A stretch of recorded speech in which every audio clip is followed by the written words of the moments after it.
Hello, Walker Lott with TXPS Media. I'm here with Daniel Novakov. He was our first ever interview of the TXPS podcast. If you think Is about that true? Absolutely, it is. There you You're go. the first one, so it's been a long time coming. Just got to TAPPSCON. I won't ask you like how it's been so far, but how excited are you for that panel in a couple minutes? I mean, that's gonna be a pretty cool thing with some of the best coaches around the state. Yeah, no, I mean, it's an honor to be included with those guys for sure. I think we're still figuring out what we're going to talk about, but hopefully people enjoy it. But so talk about your team a little bit. 5 straight, congratulations, of course. Thank you. How do you keep it going? Like how you have senior year, sol year, you have a lot of other guys that are really, really good, but how do you just keep that momentum going for another year, man? Oh, man, that's a great question. I think it's more, I mean, if I had the answer to that, I'd bottle up and sell it, but I think it's more trying not to, at this point, be the team that drops the ball and lets them down, or, that's more my motivation. I don't know about the kids. The good thing about the kids is every year is a new group of kids, so it's not like they've all been through the same experience I have. Some of them weren't on some of those teams, so for them it's like the first time. I think the more important thing for us as coaches is it switches from climbing the mountain to trying to make sure we don't screw it up. Right, absolutely. One recruiting question for you is because I went there for one day of spring practice, and a lot of coaches come through your schools or your days. Talk about from a private school perspective, how have you find recruiting challenging, and how have you tried to adapt to this environment, basically, for the other coaches out there? I think the thing that I've noticed more is it used to be colleges went to every school. Like that was kind of what they did. And now you have the transfer portal. Yep. So that's taking time that they would spend when they come to Dallas, let's say, and they hit every school in the Metroplex. Right. Now 50% of their time is tied up in trying to get kids out of the portal, but then also keeping their own kids who they're trying not to have go in the portal. Crazy times. So that leaves less time for high schools to get face time with college coaches, which is why, in my opinion, this isn't an infomercial, but I'll make it one. You want to go to a school where colleges are coming through. Yes. Because there's less and less time for them to see you. So it gets more and more important that you're at the right school and the right program. So that's how I've seen change. Really, the change is like they don't have as much time. They're competing interests now that weren't there 4 years ago. You've been here since, I believe, the early years of Preston Stone. You came in together around those time, right? Yeah, first year was his first year. Right. So you've been in Paris for a while now. How have you seen the competitiveness and I guess the just athletic ability go up in these past couple of years, where there's some dudes on every team nowadays that you're facing? How is it? I mean, just talk about that. Yeah, I mean, I think for the whole time I've been here, it's been, I call it the SEC of private school, or really, I mean, the district has been, it's changed with different teams, but it's like playing every week. You're playing somebody that's a challenge. I remember that first year, there was literally a 5-star player on every team. That Dunn team was loaded. That Dunn team was loaded. Prestonwood had the Stogner kid. Nolan had Nana. I mean, it was just like every week you're playing a 5-star kid. That year, to be honest with you, Preston's freshman year was probably the most talent I've ever seen. Honestly, for sure, 100%.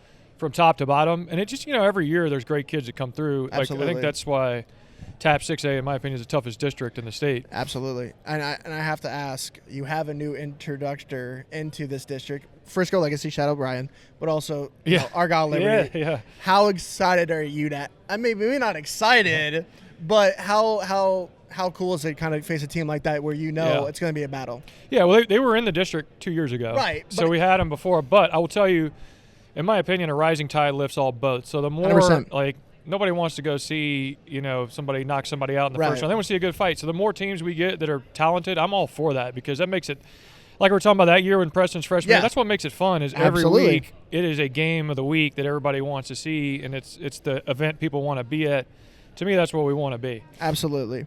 A couple final questions, just for fun ones. Yeah.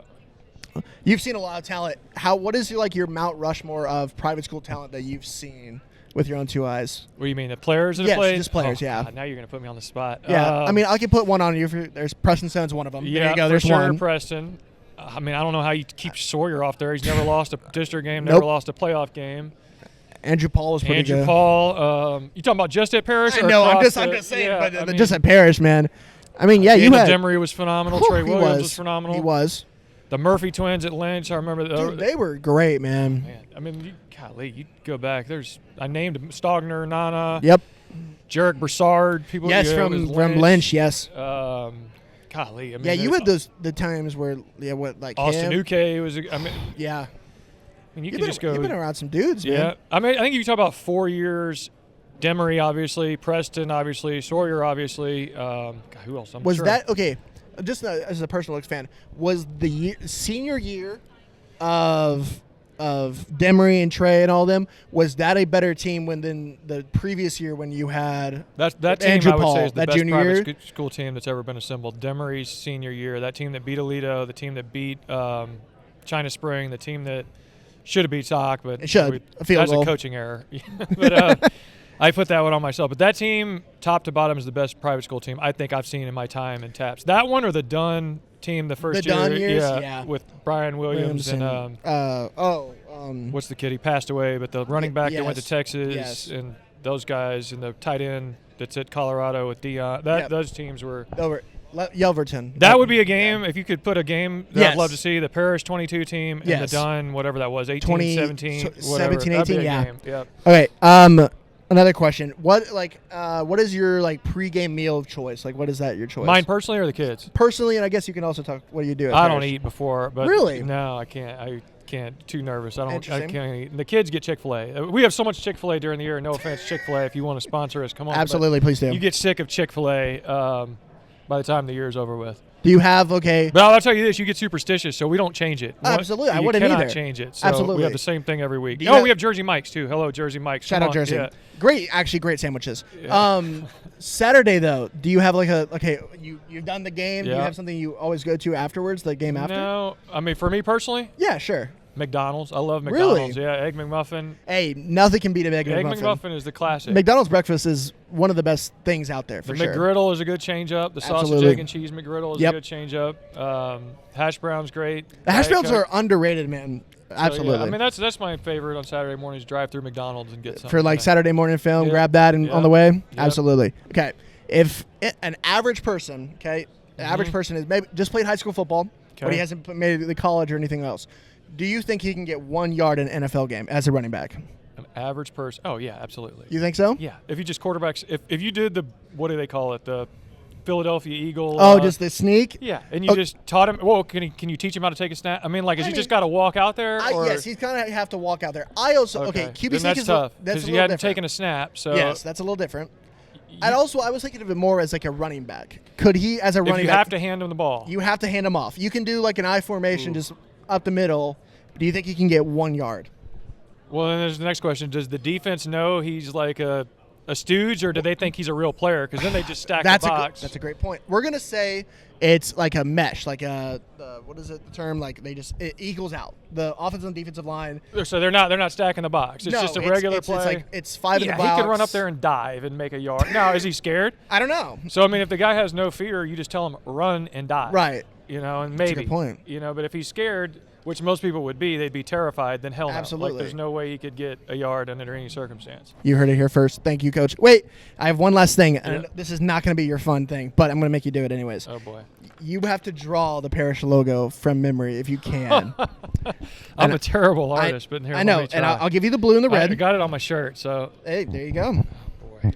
You got to be kidding me. Yeah, man. I'm making you do it. That's okay. Don't worry about it. We'll get it later.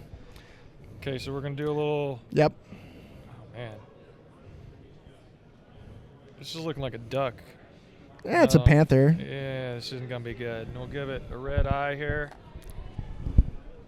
Okay. Okay. It is a red eye. This is true. Oh, no. Give it a little. This is not turning out the way I envisioned in my mind, but. Okay. Jeez, I'm going to cheat. That's okay. We'll put an ear right there. As close as I can do. I think that's pretty dang good, Coach. All right, show the camera. Show the camera. All right. Look at that. It's like a 2-year-old. There you go, Coach. That's it, but Coach, I will be in there for your meeting in a little bit, but I appreciate your time. Yeah, thanks for your time, guys. Appreciate Absolutely. you.